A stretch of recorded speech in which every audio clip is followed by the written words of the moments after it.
வணக்கங்க. நம்ம இப்போ வேப்பங்குச்சி பற்றி பார்க்க போகிறோம்.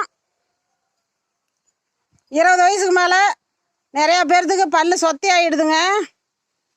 நாம் இந்த மாதிரி இயற்கையாக எதுவும் யூஸ் பண்ணாதனால தான் கருவேலங்குச்சி வேப்பங்குச்சி எதையாவது யூஸ் பண்ணிக்கலாங்க.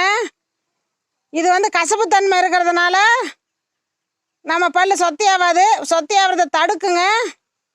இதை பட்டையை உரிச்சிட்டு கூட நம்ம விளக்கலாம், கசப்புத்தன்மை தெரியாது. பட்டையோடு விளக்குறது இன்னமும் நல்லதுங்க. இது சிட்டிலையும் கிராமத்துலையும் எளிதாக கிடைக்கும். வேப்பங்குச்சி பார்த்து பயனடைங்க. இதுதாங்க முடக்கத்தான் கீரை. இது 2 இலையை பறித்து நாம் அரிசி மாவில் சேர்த்து அரைச்சி கொஞ்சமாக ஒரு 10 தோசை ஆகிற மாதிரி அரிசி மாவில் எடுத்து அரைச்சி நாம் தோசை சுட்டு குழந்தைங்க பெரியவங்க எல்லாருமே சாப்பிட்டோம்னா முழங்கால் வலிக்கு நல்லதுங்க. அப்புறம் 2 இலையை பறித்து நம்ம தூதுவளை இலை 2 இலையை பறித்து லைட்டாக எண்ணெய் சேர்த்து வணக்கி நாம் பூண்டு சேர்த்து சீரகம் மிளகு எல்லாம் சேர்த்து அரைச்சி ரசம் வைக்கலாங்க.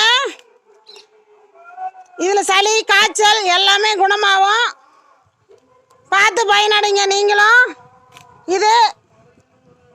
இந்த விதை கூட பாருங்க 3 இருக்கும். இதுதான் முடக்கத்தான் இலை.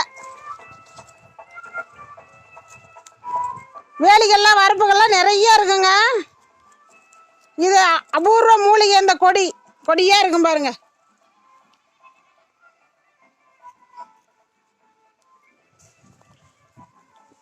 இதை பார்த்து நீங்களும் பயனடைங்க.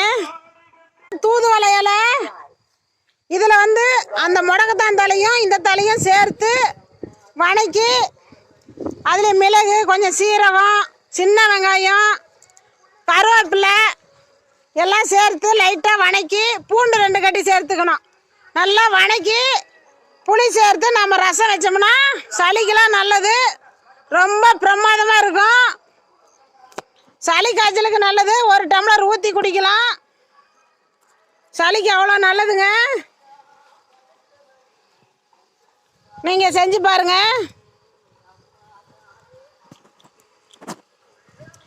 இது கிராமத்தில் நிறைய கிடைக்கும். தூதுவளை வீடு தவறாத வச்சிருக்கிறாங்க, சிட்டிலேயே வளர்த்துறாங்க.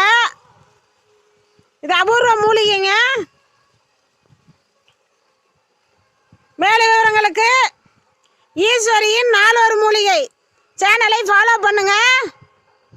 நாங்கள் நிறையா வீடியோஸ் போட போகிறோம். பார்த்து பயனடைங்க. இந்த நாள் இனிய நாள். நன்றிங்க.